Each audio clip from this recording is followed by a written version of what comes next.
ബഹുമാനപ്പെട്ട മുഖ്യമന്ത്രി അദ്ദേഹത്തെ കേൾക്കും നിങ്ങൾ.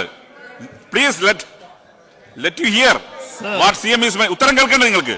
നിങ്ങൾ പറഞ്ഞ കാര്യം മാത്രം മതിയോ? ബഹുമാനപ്പെട്ട മുഖ്യമന്ത്രി പറയുന്ന കാര്യം അറിയട്ടെ. ബഹുമാനപ്പെട്ട മുഖ്യമന്ത്രി, യെസ് ബഹുമാനപ്പെട്ട മുഖ്യമന്ത്രി. ഒരു നോട്ടീസ് പോലും കൊടുക്കാതെ ബഹളം വയ്ക്കുക, അതാണ് ഇപ്പോൾ പ്രതിപക്ഷം സഭയിൽ ചെയ്യുന്നത്. എന്നാൽ മുഖ്യമന്ത്രി പ്രസംഗിക്കാൻ എഴുന്നേറ്റാലോ അപ്പോൾ സഭ ബഹിഷ്കരിക്കുക. ഇന്നും അത് ആവർത്തിച്ചു. ഇത്തവണ സ്പീക്കർ പറയുന്നുണ്ട് മുഖ്യമന്ത്രി സംസാരിക്കാൻ എഴുന്നേറ്റിട്ടുണ്ട്, അതും കൂടി കേട്ടിട്ട് പോകൂ എന്ന്.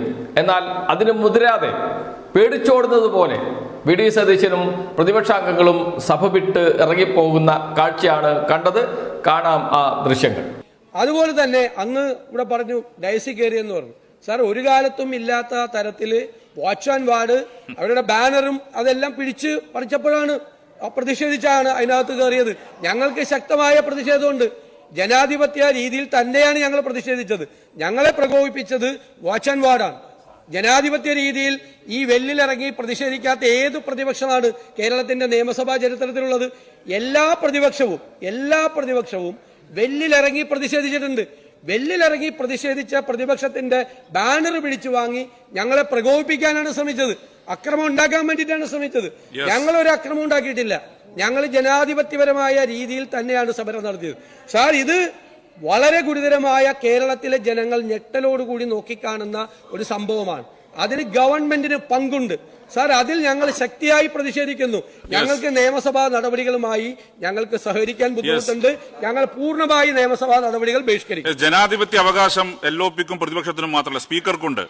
അത് ഫെയർ ആണോ എന്ന് നിങ്ങളാണ് ചിന്തിക്കേണ്ടത്. സ്പീക്കറുടെ മുഖം മറച്ചുകൊണ്ട് സ്പീക്കറുടെ ഒരു അന്ധനെ പോലെയാക്കി ഈ രീതിയിൽ ജനാധിപത്യം കൈകാര്യം ചെയ്തത് ശരിയാണോ? അത് ബഹുമാനപ്പെട്ട LOP ആയി പരിശോധിക്കേണ്ട കാര്യമാണ്.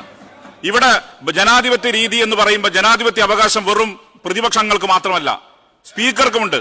സ്പീക്കറുടെ മുഖം പൂർണ്ണമായി മറച്ച് സ്പീക്കർക്ക് ആളുകളെ കാണാത്ത രീതിയിൽ കൈകാര്യം ചെയ്ത രീതി ശരിയായില്ല. പ്യൂർലി അൺഫെയർ ആണ്.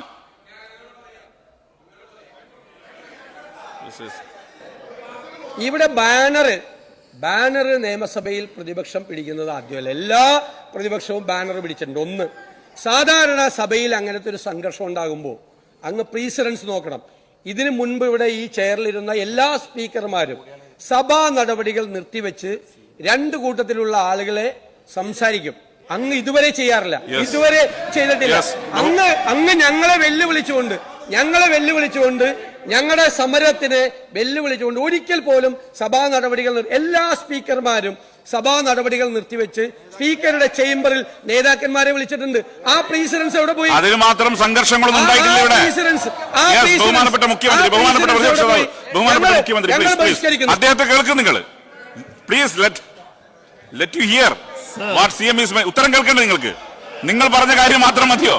ബഹുമാനപ്പെട്ട മുഖ്യമന്ത്രി പറയുന്ന കാര്യം അറിയട്ടെ. ബഹുമാനപ്പെട്ട മുഖ്യമന്ത്രി, യെസ് ബഹുമാനപ്പെട്ട മുഖ്യമന്ത്രി. ബഹുമാനപ്പെട്ട നിയമമന്ത്രി നേരത്തെ ഹൈക്കോടതിയുടെ വിധിയെപ്പറ്റി, ഹൈക്കോടതിയുടെ നിഗമനങ്ങളെപ്പറ്റി, ഹൈക്കോടതി നടത്തിയ പരാമർശങ്ങളെക്കുറിച്ച് കൃത്യമായി പറഞ്ഞു കഴിഞ്ഞിട്ടുണ്ട്.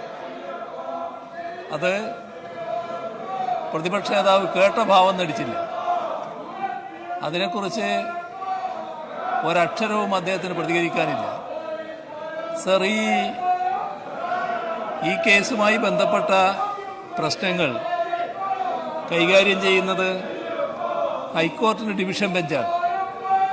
ആ ഡിവിഷൻ ബെഞ്ചിൻ്റെ നേതൃത്വത്തിലാണ് SITയുടെ പ്രവർത്തനങ്ങൾ നടക്കുന്നത്. ഡിവിഷൻ ബെഞ്ചിൻ്റെ ഓരോ ഘട്ടത്തിലുമുള്ള നിർദ്ദേശങ്ങളുണ്ട്, വിലയിരുത്തലുകളുണ്ട്, പരിശോധനയുണ്ട്.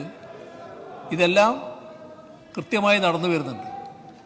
ആ ഡിവിഷൻ ബെഞ്ച് രേഖപ്പെടുത്തിയ അഭിപ്രായങ്ങളാണ് ഇവിടെ നിയമമന്ത്രി നേരത്തെ വിശദീകരിച്ചത്. സർ, അത് യഥാർത്ഥത്തിൽ പ്രതിപക്ഷത്തിൻ്റെ മുഖത്തേറ്റ അടിയാണ്.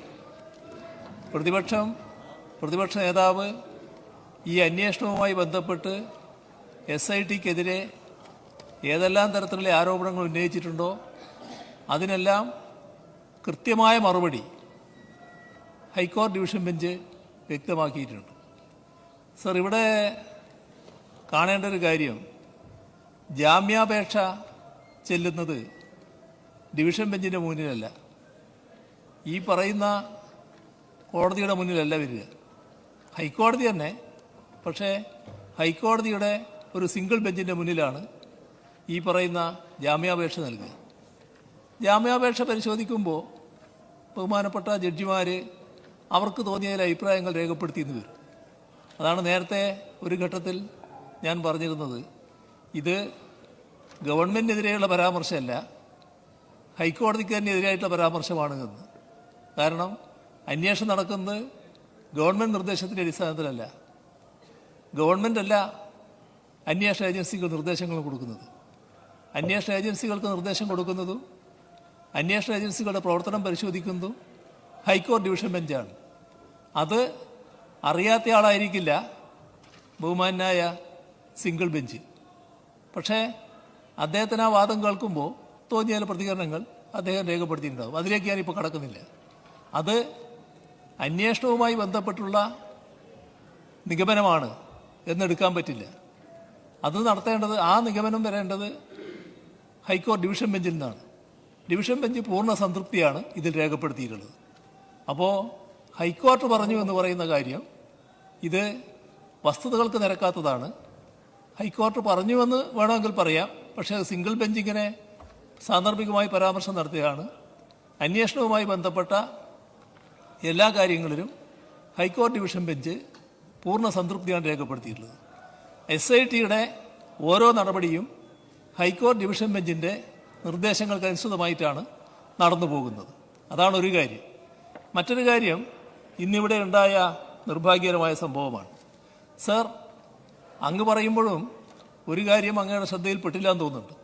ഈ ബാനർ പിടിച്ചതിൻ്റെ ഭാഗത്ത്, അങ്ങേ ഭാഗത്തിരിക്കുന്നയാൾ ബാനറിൻ്റെ അറ്റത്തുള്ളൊരു വടിയുണ്ടല്ലോ, ആ വടി കൊണ്ട് വാച്ച് ആൻഡ് വാർഡിനെ തല്ലുകയായിരുന്നു. വാച്ച് ആൻഡ് വാർഡ് നേരെ ഈ വടി ഉപയോഗിച്ച് തല്ലുകയായിരുന്നു. ആ ഘട്ടത്തിലാണ് വാച്ച് ആൻഡ് വാർഡ് തടുക്കാനും പിടിക്കാനും ഒക്കെ നോക്കിയത്. ഇത് നേരെ ഞങ്ങളെല്ലാം ഇവിടെ കണ്ടുകൊണ്ടിരിക്കുകയാണല്ലോ. അപ്പോൾ നമ്മുടെ സഭക്കകത്ത് ഒരു കാലത്തും ഇല്ലാത്ത കാര്യങ്ങളാണ് സംഭവിച്ചിട്ടുള്ളത്. ഇവിടെ നമ്മളെല്ലാവരും സാക്ഷ്യം വഹിച്ചതാണ്. ഒരു പ്രകോപനപരമായ അന്തരീക്ഷവും ഇവിടെയില്ല. അപ്പോഴാണ് നേരത്തെ തന്നെ അവിടെ ഒരു പ്രകോപനം ഉണ്ടാക്കാൻ നോക്കിയത് അങ്ങേ ഭാഗത്ത്. അങ്ങ് അത് ശ്രദ്ധയിൽപ്പെട്ടപ്പോഴാണ് അങ്ങ് സഭ നിർത്തിവെച്ച് തൽക്കാലം പിരിയുന്ന നിലയുണ്ടായത്. പിന്നീട് വീണ്ടും ഇതേ നില തന്നെ ഇവിടെ ആവർത്തിക്കാനുണ്ടായത്. സർ, ഇത് ബോധപൂർവം കുഴപ്പം സൃഷ്ടിക്കാൻ വേണ്ടിയാണ്. നാട്ടിൽ ചെലവാകാത്ത കാര്യം, കോടതിയുടെ മുന്നിൽ ചെലവാകാത്ത കാര്യം, കോടതിയിൽ നിന്ന് ശക്തമായ അടി ഏറ്റപ്പോൾ ഇവിടെ വന്ന് ബഹളം വെച്ച് കാര്യങ്ങൾ നേടാനാണ് നോക്കിയത്. സർ, ഇവിടെ നാം കാണേണ്ടത്, ബഹുമാനായ പ്രതിപക്ഷ നേതാവ് ഈ നടന്ന അക്രമത്തെ പൂർണ്ണമായി ന്യായീകരിക്കുകയാണ് ചെയ്തത്.